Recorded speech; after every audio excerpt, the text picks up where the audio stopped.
Morning dear aspirants, आप सब लोग कैसे हैं? उम्मीद करता हूँ आप लोग सब खैरियत से होंगे।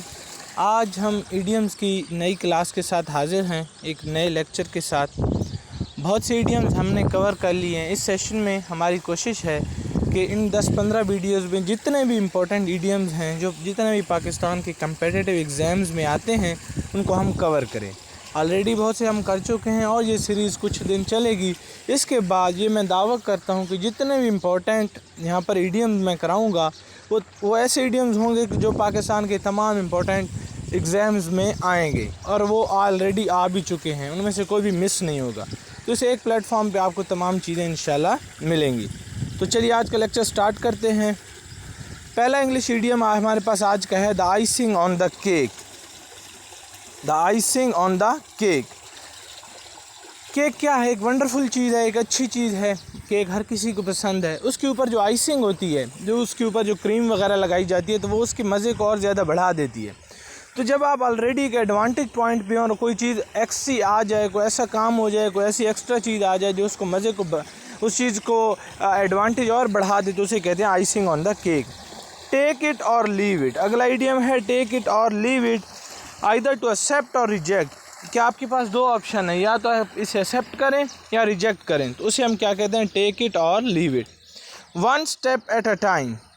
अगला इडियम है one step at a time, to think carefully, to go slowly without being careless और रैश।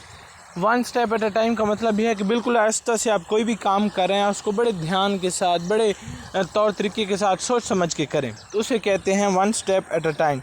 Low hanging fruit. कोई टारगेट ऐसा हो जो आपके लिए बहुत इजी हो, बहुत कम मेहनत से आपको वो चीज़ मिल जाए, तो उसे कहते हैं लो हैंगिंग फ्रूट। हैंगिंग लटकना। तो जो पीपीएससी या सीएसएस या एफपीएससी या एफआईए की जो जॉब्स हैं, वो याद रखें आजकल के दौर में लो हैंगिंग फ्रूट नहीं है, उनके लिए अच्छी खासी आपको मेहनत करनी पड़ती है। माई वे और द हाईवे। माई वे और द हाईवे कि मेरी बात माने या ये काम ख़त्म होगा। जिस तरह वो बचपन में हम कहते थे ना कि मैं को खिलाओ न तो खेद मिटाओ, उसी के है माई वे और द हाईवे के। या तो आप बात मानेंगे या आपके पास इस चीज़ को आप ख़त्म कर दें, या आपके पास मतलब और कोई अल्टरनेटिव नहीं है मेरी बात को मानने के अलावा। अगला है on the back burner, not to do anything about it until later date. On a back burner बहुत फेमस है, ये यूज़ होता है। इसका मतलब ये है कि जब आप चीज़ों को बिल्कुल टाल के रखते हैं कि एट वेरी लास्ट मोमेंट आप चीज़ों को करेंगे, तो उसे कहते हैं on the back burner. Play it by year. Play it by year ये भी काफ़ी फेमस है, पेपर में बार बार आ चुका है। To deal with things as they happen rather than following a plan. अब क्या करते हैं, आप देख रहे हैं कि यार रेंडमली आप चीज़ें जैसे जैसे आ रही हैं उनको भुगतते रहेंगे, देख लेंगे जो भी होगा, जैसे जैसी चीज़ें आएंगी, तो उसे क्या कहते हैं? Play it by year. मतलब आप एक प्रॉपर प्लान के साथ नहीं चल रहे, बल्कि ऐसे रेंडमली चल रहे हैं, तो उसे कहते हैं प्ले इट बाय ईयर। अगले जितने भी इडियम्स हैं हमारे पास, वो कैट के इडियम्स हैं।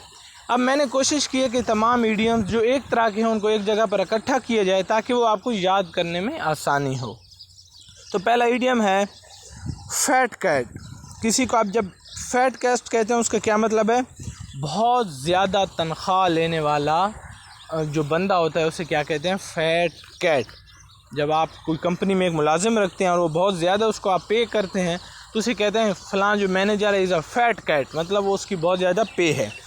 अगला है क्यूरियोसिटी किल्ड द कैट। ये एक इसके पीछे एक स्टोरी है कि वो किस तरह एक बिल्ली एक जार में जाती है, वहाँ पर कुछ खाने को होता है तो वो सोचती रहती है। बहरहाल ये लंबी है। इसका मतलब क्या है? Stop asking question, don't be too curious. जब आप चीज़ों के बारे में बहुत ज़्यादा क्वेश्चन करते हैं तो अक्सर औकात आप फंस जाते हैं। तो बहुत ज़्यादा क्वेश्चनिंग करके फंस जाने को कहते हैं curiosity killed the cat. Let the cat out of the bag. Reveal a secret. जो भी बात है उसको सामने आने दें, उसके लिए हम क्या कहते हैं? Let the cat out of the bag. Look what the cat dragged in. Someone unwelcome has arrived. कोई ऐसा बंदा आ गया है जिसको आप अपनी महफिल में, अपने घर में वेलकम नहीं करना चाहते, तो उसके लिए कहा जाता है look what the cat dragged in, कि कौन अजीब सा आदमी आ गया है। अगला है no room to swing a cat. No room to swing a cat. इतनी कम जगह है कि आप मतलब प्रॉपर जगह ना होना, कोई चीज़ इनफ ना हो, कोई जगह इनफ ना हो, तो उसके लिए हम क्या कहते हैं?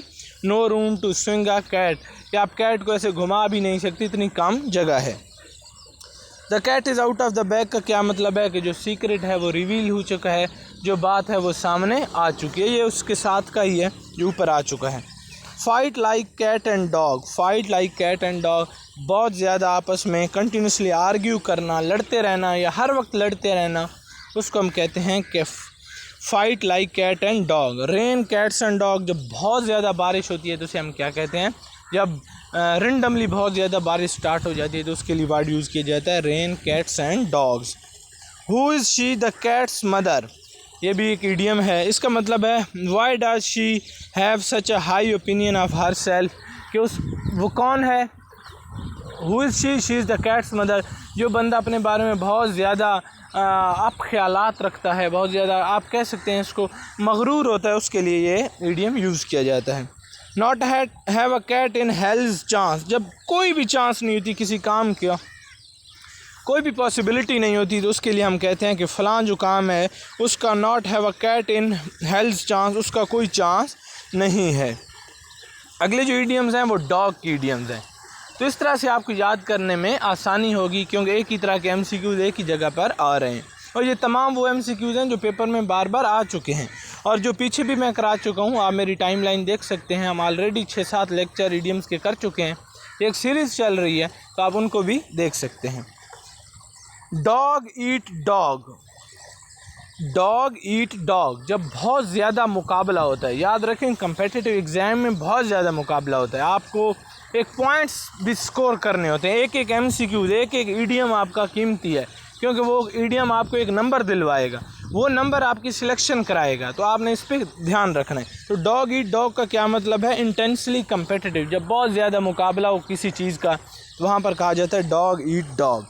अगला है फिर rain cats and dog, already ऊपर आ चुका है कैट वाले में, कि बहुत ज़्यादा जब बारिश होती है, बेहंगम बारिश तो उसे कहते हैं।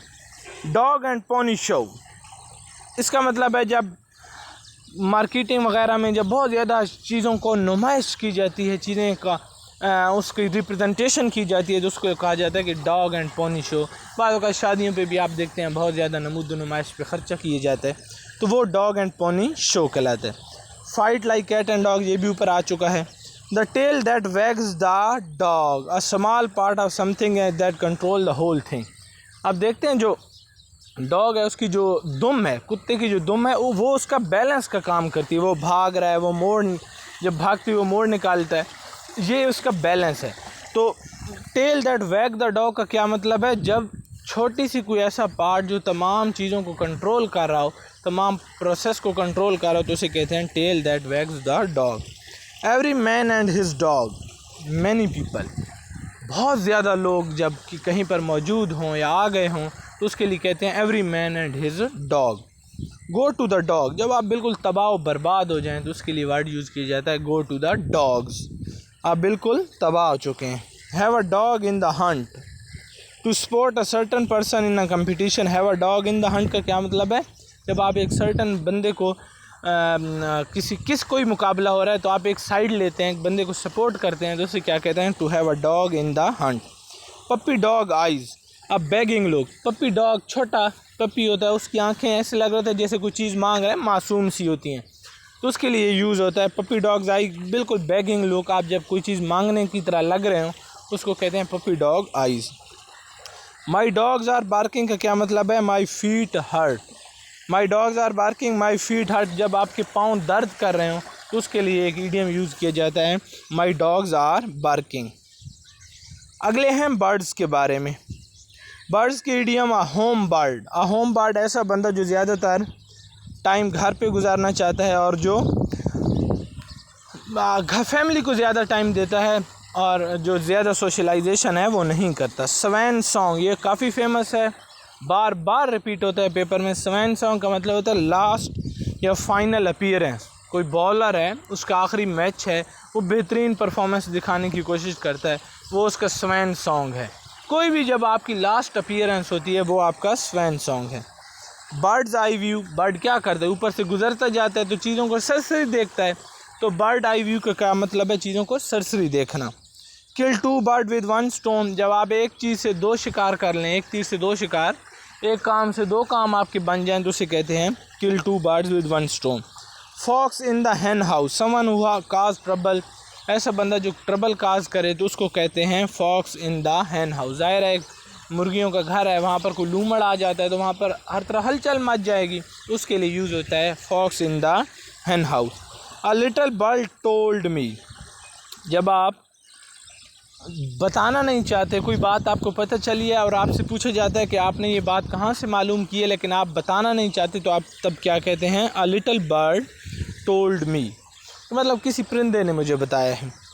Flue the coop, flew the coop इसका क्या मतलब है? कोई चला जाए जहाँ कहीं से, मतलब यहाँ पर मैं खड़ा हूँ और यहाँ से मैं चला गया हूँ तो कोई पूछता है फ़लाँ बंदा यहाँ पर खड़ा था, तो आप कहेंगे फ्ल्यू द कूप, मतलब वो यहाँ से चला गया, लेफ़्ट कर गया। ईगल आइड, ईगल आपको पता है जो बाज़ है, जो शाहीन है, उसकी नज़र बहुत तेज़ होती है, वो इतनी ऊंचाई से नीचे शिकार को देख लेता है। तो जब आपका विज़न बहुत ज़्यादा स्ट्रॉन्ग हो, बहुत ज़्यादा शार्प विज़न हो तो उसे कहते हैं eagle eyed. Sick as a parrot, sick as a parrot, parrot को यूज़ किया जाता है वैसे भी नेगेटिव मीनिंग में इंग्लिश में। तो सिक एज अ पैरेट का मतलब है वेरी डिसअपॉइंटेड, जब आप बहुत ज़्यादा मायूस हों किसी चीज़ के बारे में तो तब ये कहा जाता है। To have butterflies in your stomach, जब आप बहुत ज़्यादा नर्वस हों तो उसके लिए ये इडियम यूज़ किया जाता है। ये भी काफ़ी फेमस है और वैसे भी लैंग्वेज में ये यूज़ होता है, to have butterflies in your stomach. अगले जो इडियम्स हैं वो हैं फ़िश की idioms. Big fish, big fish का क्या मतलब है? वेरी इंपॉर्टेंट पर्सन, ये भी काफ़ी फेमस है, पेपर में आता है। बिग फ़िश, बहुत मालदार आदमी या बहुत ज़्यादा वर्थ वाला आदमी, इम्पोर्टेंस वाला आदमी, उसके लिए वर्ड यूज़ किया जाता है big fish. There are many big fish in the party, कि पार्टी में बहुत से बड़े बड़े लोग आए हुए थे। Fish for compliment, fish for compliment, try to manipulate people into praising you, आप लोगों को क्या करते हैं? उभारते हैं कि वो आपकी तारीफ़ करें, कहीं पर पार्टी में, शादी में या कहीं पर भी आप लोगों को मजबूर करते हैं कि वो आपकी तारीफ़ करें, तो उसे कहते हैं fish for compliment. Fish out of water, जब पानी से मछली को निकाल दें तो उसकी हालत क्या हो जाती है? वो मरने जोगी हो जाती है। तो जब आप बहुत ज़्यादा बेचैन होते हैं तो उसे कहते हैं fish out of water. You can't make fish of one and foul of the other, people must be treated equally, आप लोगों को जब दो लोग मुख्तलिफ लोग हैं और हम उनको मुख्तलिफ तरीके से ट्रीट करते हैं, एक को प्रोटोकॉल देते हैं, एक जो ज़रा वीक है उसको प्रोटोकॉल नहीं देते, तो उसके लिखा जाता है you can't make fish of one and foul of other. Different kettle of fish, जब कोई चीज़ें कंपेरेबल ना हों, दो चीज़ें अपने आपस में डिफरेंट हों तो हम कहते हैं different kettle of fish. These two people या these two person are different kettle of fish. Better fish to fry, जब आपके पास करने को और ज़्यादा काम हो, आपको कोई कह रहा है गेम खेलें, लेकिन आप कहते हैं नहीं, I have a better fish to fry, I have to study, जब आप पढ़ना चाहते हो तो उसे कहते हैं better fish to fry. Drink like a fish, अब बहुत ज़्यादा जब शराब पी लेते हैं तो उसके लिए कहा जाता है, अब फ़िश क्या करती है? शराब तो नहीं पीती लेकिन पानी हर वक्त पीती रहती है, उसके जीना मरना ही पानी है। तो इसी तरह जो बंदे बहुत ज़्यादा अल्कोहल ड्रिंक करते हैं उसको कहते हैं drink like a fish. Like shooting fish in a barrel, very easy. एक बैरल का क्या मतलब? एक बोतल है, बोतल के अंदर फ़िश है और आपने उसको शूट करना है तो कोई मुश्किल नहीं है क्योंकि वो कैद है। तो कोई भी काम जब बहुत ज़्यादा ईजी होता है उसे हम क्या कहते हैं? लाइक शूटिंग फ़िश इन अ barrel. Neither fish nor foul, जब कोई चीज़ आइडेंटिफाई करना मुश्किल हो, दो चीज़ों के दरमियान फ़र्क करना मुश्किल हो, आप सही से अंदाज़ा ना लगा सकें कि कौन सी क्या है, तो उसके लिए कहते हैं neither fish nor foul. A fish story a big lie, एक बहुत बड़े झूठ के लिए ये वर्ड यूज़ किया जाता है, अ फ़िश स्टोरी। आज के लिए इतने इडियम्स काफ़ी हैं, हम इंशाल्लाह इस सेशन को साथ लेके चलेंगे और 10 से 12 वीडियोज़ में जितने भी इम्पोर्टेंट इडियम्स हैं उन तमाम को हम कंप्लीट कर लेंगे। आप मेरे चैनल पे अगर नए हैं तो जितनी भी प्रीवियस वीडियोज़ हैं उनको भी देखें, मेरे चैनल को लाइक एंड सब्सक्राइब करें ताकि आपको तमाम जो नई आने वाली वीडियोज़ हैं उनकी अपडेट आपको मिलती रहे। शुक्रिया।